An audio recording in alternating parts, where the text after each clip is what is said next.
So Unit 5 in the AP curriculum is just kinetics. So once we hit kinetics, we were pretty much the same as the AP curriculum. So just a quick overview, there are 11 topics within kinetics, but a lot of them work together. So elementary steps is one topic, but then we talk about elementary steps again when we look at mechanisms and rate laws. And so like 5.7 to 5.9 all look at mechanisms and writing rate laws for mechanisms. So the first topic, reaction rates. So this is just thinking about what a reaction rate is. So remember, a reaction rate is how fast a reaction occurs. Rates of change. So the rate of appearance and rate of disappearance. Remember when we see the terms rate of appearance and rate of disappearance, that tells us to look at the stoichiometry. So R disappears because it is a reactant. X and P appear because they're products. But based on the coefficient, we see that R and X have the same coefficient of 2. So they're going to have the same rates. The rate of disappearance of R will be equal to the rate of appearance of X. But both R and X have coefficients that are twice as much as P, and so they will appear or disappear twice as fast as product P. And we can see graphically the reactant over time decreases, the products over time increase, but they increase at different rates because they have different coefficients. And we know now eventually they will more than likely hit equilibrium. That will be Unit 7. And so remember, reactants disappear, products appear. When we are looking at the rate of appearance and rate of disappearance, we look at the coefficients, we look at the stoichiometry. So an example question, and we looked at one like this when we looked at the rate of disappearance and the rate of appearance. So it tells us the rate of disappearance of Br minus is 3.5 times 10 to the negative 4th molar per second. So mole per liter per second is the same as molar per second, which is what rate is given in. These all ask about rate of appearance and rate of disappearance of different substances. The only difference between the terms appear and disappear is appear means we're dealing with a product, disappear means we're dealing with a reactant. So if we want to know anything about rate of appearance or disappearance, it's just like a stoichiometry problem. And so if we know that Br minus is 3.5 times 10 to the negative 4th molar per second, I'm going to label Br minus, we can use the balanced equation to figure out the rate of appearance or disappearance of anything else. So if we want to know Br2, well, Br minus needs to be on the bottom because I need to cancel it out. I want to figure out Br2, use the coefficients. For every 5 Br minus, there are 3 Br2s that form. And then you multiply, that gives us the rate of appearance of Br2. If we wanted H plus, instead of 3 on the top, we would have 6H plus. For number 3, BrO3 minus, we have a 1 on the top. So rate of appearance and rate of disappearance, we just look at the stoichiometry from the balanced equation. And so in the slides, we have the answers for all of them as well. Notice how it was nothing more than multiplying by the coefficients. The next part of 5.1 looks at the factors that affect rate. So remember, we have different factors that will actually affect the reaction rate. And reaction rate, very similar to pressure, reaction rate is based on the number of collisions that occur. So we're looking at the collisions between reactant molecules. So if we can change the number of collisions, we can change the rate. Ways that we can change the number of collisions: the state of matter of reactants. So if we go from solid to liquid to gas, gas allows for more collisions, so gases will increase the rate. Surface area. So surface area, we're talking about a big chunk of something. So like this, I have a big block of NaCl versus crystals, tiny, tiny crystals. Crystals actually have more surface area. There's more space, more opportunity for collisions to occur. And so powder or crystals will actually have a faster rate. Temperature. So we know that temperature is a measure of average kinetic energy. As we increase temperature, we increase the number of collisions between molecules. Concentration. Again, the more collisions, the faster the rate. So if we have a higher concentration of reactants, we'll have more collisions between reactants. And then use of a catalyst. And catalysis is topic 11, but using a catalyst affects the mechanism of the reaction. So it lowers the activation energy, allowing for the reaction to occur more quickly. So again, anything that increases collisions between reactants. Kinetics focuses on the collisions between the reactant molecules. So notice how our reactant molecules have to collide in order to produce products. So when we think about reaction rate, we're thinking about how can we affect the collisions.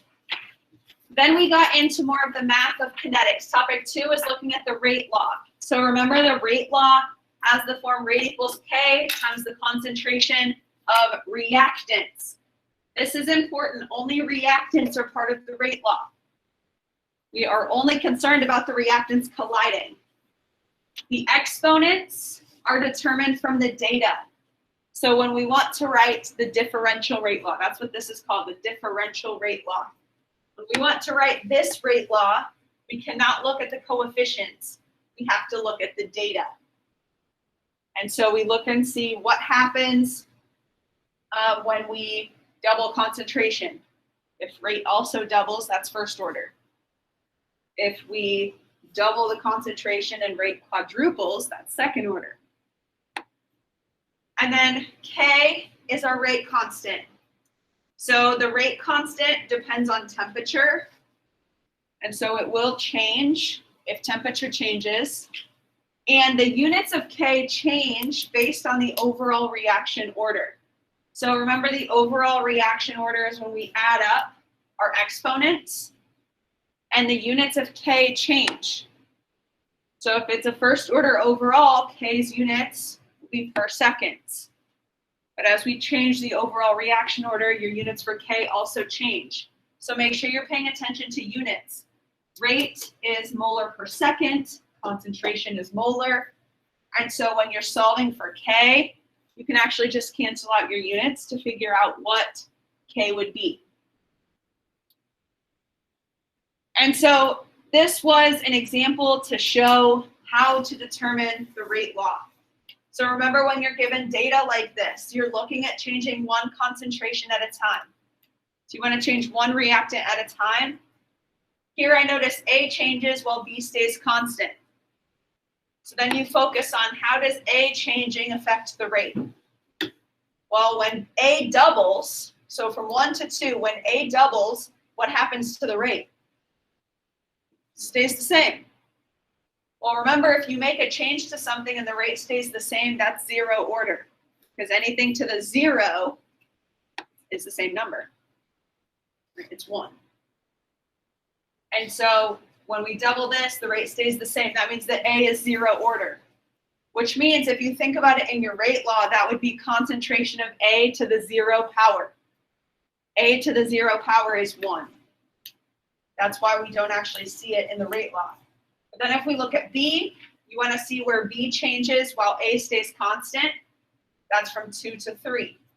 B doubles, the rate doubles. If you do something to concentration and the exact same thing happens to rate, that's first order. That means the exponent on B is a 1. We don't have to show the 1. So the rate law here is rate equals K times the concentration of B. And if we wanted to find K, we just pick one of the experiments and we plug it into the rate law. So we just pick, and we could say experiment 1. So we plug experiment 1 into here. The rate would go in, concentration of B would go in, and then we could solve for K with units. So that's how we can actually solve for the rate constant. So this shows when A doubles, rate doesn't change, it's 0 order, but B is first order.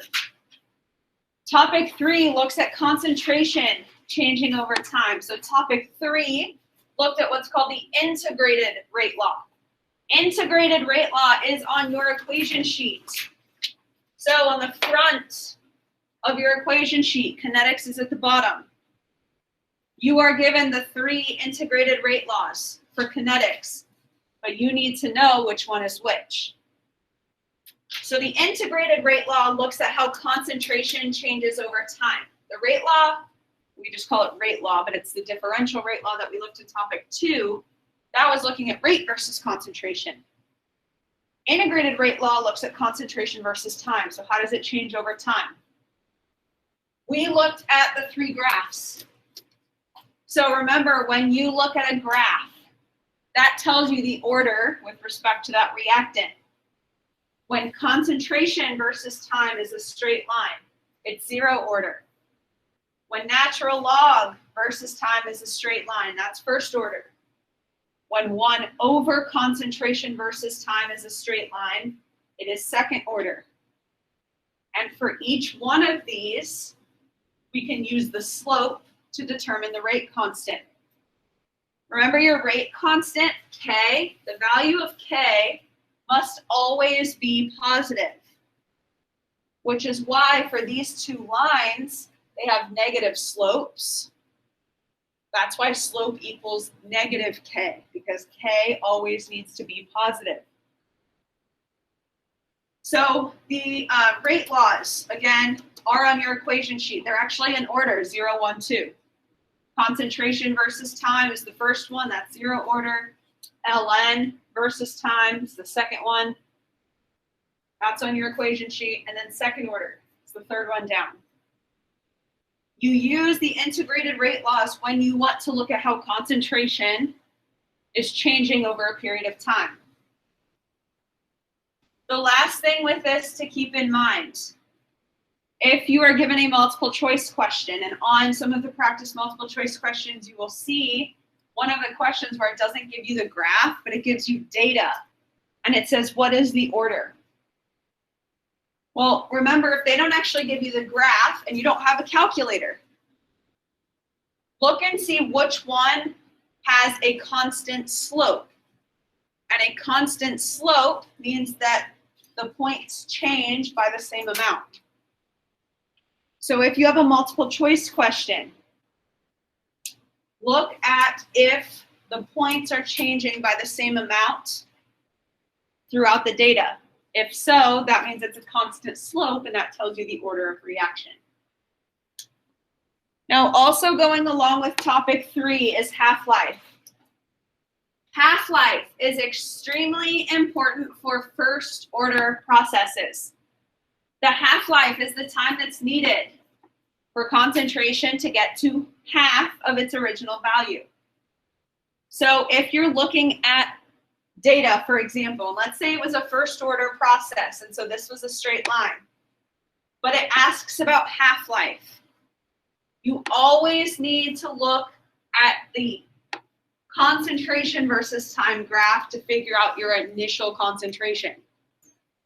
So just pay attention to what graph you need to look at. If you want to figure out the half-life, you need to look at the initial concentration and figure out how much time it takes to get to half of that. Half-life is so important for a first order process because it remains constant. So we saw a lot of questions during kinetics that asked if it was a first order process and how we knew, and all we were given was half-life. Well, if the half-life is constant, every single time we look at half-life, it's 5 minutes. That tells us it's first order. The half-life equation is on your equation sheet. That is the 4th equation on your equation sheet. T1 half equals 0.693 over K. If you have the rate constant, you can find half-life. If you have half-life, you can find rate constant. So half-life, again, is very, very important for first order because it remains constant. And so you'll notice this gives you a particle diagram example of half-life. Every 30 seconds, it drops by half. Half-life remains constant. It stays 30 seconds. Topic 4 talks about elementary steps or elementary reactions. And so elementary steps we talk about a lot more when we get into mechanisms, but an elementary step is a single step from a mechanism. The importance of an elementary step is if a question specifically says you have an elementary reaction or you have an elementary step, the rate law can be written from its stoichiometry. And so I gave some examples down here, and we looked at molecularity. We looked at a table almost just like this in our notes. So kinetics for us was also Unit 5.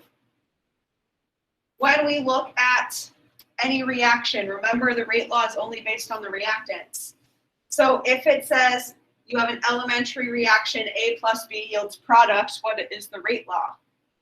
Well, because they said for an elementary reaction, we just use the stoichiometry. So it's rate equals K times concentration of A times concentration of B. Elementary steps that involve the collision of 3 or more particles is very, very rare. So a termolecular process is very rare to occur because it's not likely that 3 molecules are going to collide with not only enough energy, but also the correct orientation to form products. We'll talk more about that when we look at collision theory. So termolecular processes are very rare. We've seen some multiple choice questions about that. It's very rare for 3 molecules to collide at the same time and produce products. But elementary steps, the important thing about this is that the rate law is written from the stoichiometry. So topic 5 is the collision theory. So this goes back to thinking about collisions and reaction rates. So only a small fraction of collisions actually leads to a reaction. The more collisions, the faster the rate. So the more the reactant molecules collide, the faster the rate will be. For a successful collision, so in order for a collision to result in the formation of products, reactant molecules must collide with 2 things. They must collide with enough energy. The reason is that it needs to overcome the activation energy. I've bolded and underlined the 2 most important things about collisions to create products. They have to have enough energy to overcome activation energy. That's what EA stands for, activation energy. And molecules have to collide with proper orientation. If they only collide with one of the 2, a reaction will not occur. They need both. Something else to think about when we think about number of collisions, the larger the rate constant. So the larger your value of K, the larger the percentage of molecules that have successful collisions. The larger the rate constant, the more successful collisions. So the higher the rate. And so this shows ways that you can make reactions happen faster, which was similar to what we talked about in 5.1. Everything is always coming back to collisions. But the collision theory, this shows you kind of the particle diagram of how correct orientation plays a role. So molecules have to collide with the exact orientation. If one is turned, it's not going to produce products. Right? If they're both turned the wrong way, won't produce products. It has to have the correct orientation and enough energy in order to break bonds and form new ones. The final part of topic 5 with the collision theory looked at the Maxwell-Boltzmann distribution again. So we've looked at the Maxwell-Boltzmann distribution with gases, but because this shows particles and energy or speed, we can look at it for the number of molecules that are able to overcome activation energy. So this allows us to look and see how many molecules actually have enough energy to overcome activation. And so if the activation energy, say, is here, only this small percentage of molecules are able to have enough energy to produce products. But if we add a catalyst or we increase the temperature, well, if we add a catalyst, that lowers the activation energy. We Lower the activation energy, now more molecules are able to collide. We increase the temperature of the sample. Well, if we increase the temperature, that's going to shift the peak over, because if we increase the temperature, we increase the speed. And when we increase the speed, now more molecules, again, have enough energy to collide to produce products. And so this is just showing graphically, like with gases, how many particles are able to collide, how many particles have enough energy. Continuing on with the graphs, topic 6 looks at the reaction energy profile. We call them energy diagrams, but this is one we're looking at reactants going to products. So the energy profile shows the energy along the reaction coordinate, and it shows the reactants going into the transition state or the activated complex, and then producing products. And from this energy profile, we can find a lot of different things. So we can figure out the activation energy. The activation energy is the energy from reactants up to the transition state. The amount of energy that the reactants need to overcome in order to produce products. We can also figure out the enthalpy of reaction, delta H, because that is based on the difference in energy between the reactants and the products. So because products are lower in energy, that means that the reactants have to lose energy to come down to the products. And so that actually shows that this is an exothermic process. So energy diagrams allow us to look at the activation energy and allows us to figure out if a process is exothermic or endothermic. And we'll look at what this looks like if we have a multi-step mechanism. We'll look at what this might look like if we add a catalyst. But this actually came right out of your guys' kinetic notes. So this diagram is in your Unit 5 notes. Going along with topic 6, it talks a little bit about the Arrhenius equation. And so this is the Arrhenius equation. Now, you do not need to memorize the Arrhenius equation. It's not on the equation sheet. However, we need to know this conceptually. So if you actually look at topic 6, it says calculations with the Arrhenius equation are not required. But here is what we need to know, these two smaller bullet points. The higher the temperature, the more likely the reactants can overcome the activation energy. This is why K changes with temperature. K changes with temperature because of the Arrhenius equation.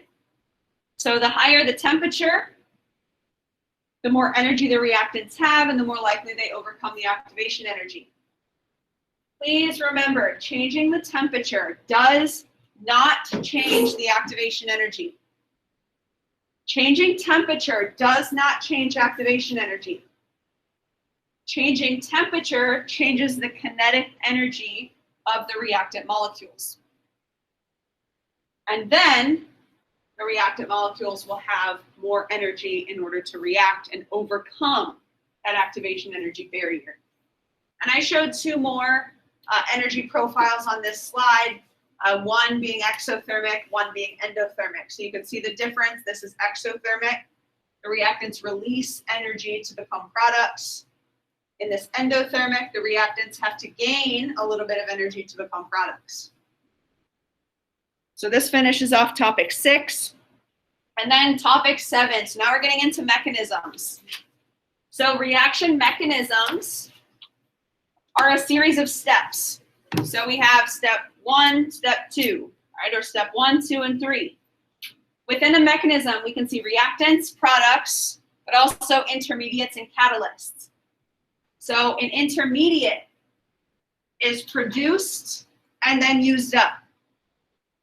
So remember, an intermediate is something that is produced in one step and used up in the next. So intermediates are extremely reactive. They're very short-lived. We cannot actually find the concentration of an intermediate, because although we've broken this down into steps, we don't see each step in lab. We don't see each step. We see the overall reaction. And so intermediates get used up right away as soon as they're created. Catalyst. A catalyst is present at the beginning and at the end of the reaction. So it starts as a reactant and it ends as a product. But because it's on both sides of the arrow, it is not present in the overall reaction. So that's how we tell the difference between intermediates and catalysts. Now, if we take a look at the two steps here, we can actually identify the intermediates and the catalyst. So we take a look at this. Just like many other processes, if you have the exact same thing on both sides of the arrow, we can cancel out. I see that I start with NO as a reactant. I end with NO as a product. So NO will cancel because it's on the left and it's on the right. But if it starts as a reactant and it ends as a product, that means that it was not changed during the reaction. NO was a catalyst.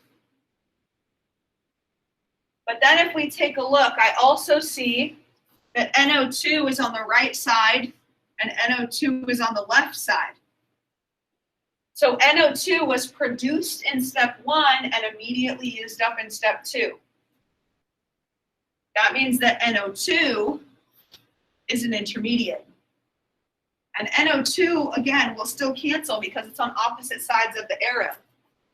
Catalysts and intermediates are never shown in the overall reaction, which is why catalysts and intermediates cannot be in the rate law. So our overall reaction here would be O3 plus O yields 2 O2. You have to be able to distinguish between catalyst and intermediate. So going along with mechanisms. So 5.7 just looked at the general idea of mechanisms and identifying a catalyst or intermediate. But then 5.8, and I added 5.10 in here, topic 10 as well, because topic 10 was just looking at energy profiles or energy diagrams, but for mechanisms. So I just put a picture up here, we can talk about it. So when the entire mechanism is given, the rate law can be determined. It's going to be determined from one of the elementary steps. It is always written from the rate determining step, which is the slow step. So the rate law is based only on the slow step. So if I wanted to write the rate law for this mechanism, I don't care about step 2 because it's the fast step. If your first step is your slow step, write the rate law and you're done. So the rate law for this mechanism, remember the rate law is always rate equals K, and then it's times the concentration of reactants. Here's what I found. All right, so concentration of reactants, HBr, coefficient's 1, so the exponent is 1,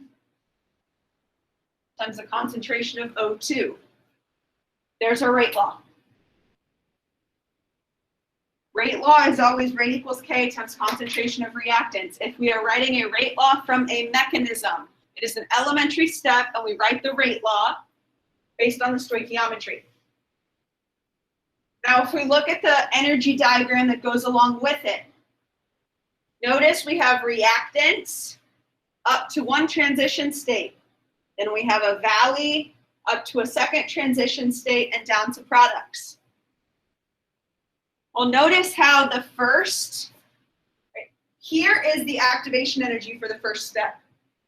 This shows 2 steps because we have 2 transition states. The activation energy from the reactants up to the first transition state is very, very high. The higher the activation energy, the slower the step.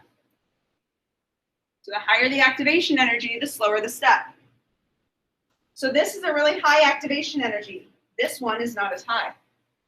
So that tells us that this first step is the slow step, and the second step is the fast step. Were we ever at the calculate the slow step on the AP test, we have to figure out which one is the slow step. No. It would either tell you like this, or they might give you something like this and say which one is the slow step. And then based on that, you could write the rate law. Like if they don't give you this and they say step 1 and step 2, and then they ask you based on this, which one is the fast, which one is the slow, then you figured this part out and then you can write the rate law. But that would be the only way that they would ask you which one is fast or slow. Otherwise, they'll tell you, yeah. So remember, slow step is always where your rate law comes in. This is actually a practice free response question. I just wanted to show you what this looks like. I'm pretty sure we answered this when we did kinetics. Remember? So it tells us up here, here's an equation, here's the rate law. It says that a chemist proposes 2 different mechanisms. They're given below. Based on the information, which of the mechanisms are consistent with the rate law? Remember, the slow step is what determines the rate law. So this one is 3 steps, this one is 4 steps. That doesn't matter. What matters is your slow step. For this, rate equals K times concentration of X2. Slow step is this first step. Rate equals K times concentration of X2. Notice both of those mechanisms match this rate law. So both of these mechanisms could work. And it asks about intermediates for this as well, but I wanted to focus on the rate law itself. What matters when we're writing the rate law in a mechanism is the slow step. That is the rate determining step. Now, what happens if the slow step is not the first step? That's topic 9. So topic 9. Called steady state approximation. It's what we do when the slow step is second or third. So if the slow step is not first, then we have to do some substitution. Because if I write the rate law for our slow step, which in this case is step 2, I still am going to write the rate law for the slow step. So that is rate equals K times concentration of the reactants, NO2F2. Now, the reason this cannot be the rate law is because if you take a look, NO2F2 is an intermediate. Intermediates cannot be included in the rate law because we cannot determine the concentration of an intermediate because it is used up so quickly. So instead, this is when we have to take the fast step. We take the equilibrium step. We set the sides equal to each other. We solve for intermediate, and we plug back in. So the fast step, step 1. Remember, equilibrium means that your rates are equal. So now we know that equilibrium means that the rates are equal. So that means that the rate, so this is rate equals K times NO2 times F2. This is rate equals K times NO2 F2. Well, these are equal. So if this equals rate and this equals rate, we can set them equal to each other. I don't worry about K because K is a constant. So I just set the 2 sides equal. So the concentration of NO2 times the concentration of F2 equals the concentration of NO2F2. Well, do we have to do anything else to solve for NO2F2? No, it's already on a side by itself. This now gets plugged in for the intermediate. So when the slow step is not first, we have to use the equilibrium step, which is the fast step. We set them equal to each other, solve for the intermediate, and then plug that in. This is our rate law. Because NO2 and F2 are reactants. They're reactants in the overall equation, so we can actually determine the concentration of those. So this is what happens if our slow step is not first. And we've seen these more recently on the AP test. So the very last topic is catalysts. And it looks at the process of catalysis. So a catalyst increases the rate of reaction by increasing the number of collisions. So a catalyst does its job by increasing the number of collisions, and it does it in a couple ways. It can provide an alternate mechanism, and it can lower the activation energy. This is really important. Catalysts do not add energy.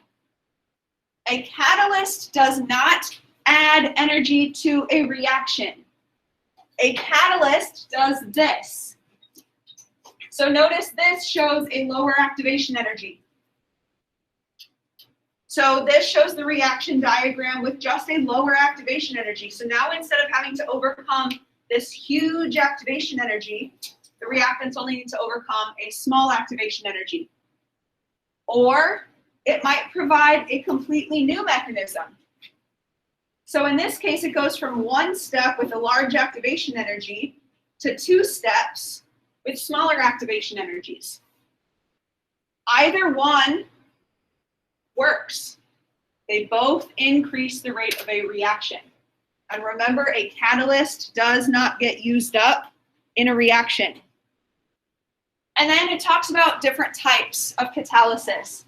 So acid-base, a reactant will gain or lose a proton. That changes the rate of a reaction. Surface catalysis. So we see a reaction intermediate formed because surface catalysis means that you have a surface that is acting as the catalyst, and it provides a location for a new mechanism to occur. And then you have enzymes. So in your body, we have enzymes. That's when we have enzymes binding to reactants in a way that lowers the activation energy.